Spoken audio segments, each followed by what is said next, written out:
ఒంగోలు జవహర్ నవోదయ విద్యాలయంలో ఈ నెల 21న నిర్వహించిన స్కూల్ గేమ్స్ ఫెడరేషన్ జిల్లా స్థాయి పోటీల్లో ఖమ్మం గవర్నమెంట్ హై స్కూల్ విద్యార్థులు సత్తా చాటారు. అండర్ 17 బాయ్స్ అథ్లెటిక్స్ లో దూదేకుల ఖాదర్ బాషా 3 కిలోమీటర్ల రన్నింగ్ విభాగంలో మొదటి స్థానం, కంచి శివగణేష్ హ్యూమర్ త్రో విభాగంలో ద్వితీయ స్థానం, మేడ్రగుత్తి మనోజ్ కుమార్ లాంగ్ జంప్ విభాగంలో తృతీయ స్థానం సాధించారు.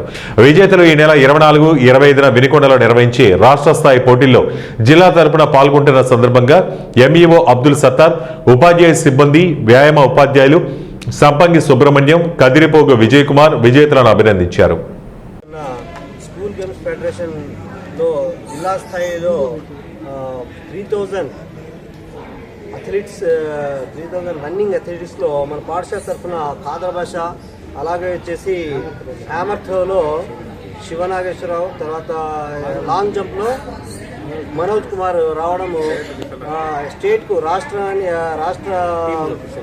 కాంపిటీషన్స్కు సెలెక్ట్ కావడము మన ప్రభుత్వ ఉన్నత పాఠశాల తరఫున వీళ్ళకి వీళ్ళ తల్లిదండ్రులు అందరికీ వచ్చేసి ధన్యవాదాలు తెలుపుతున్నాను.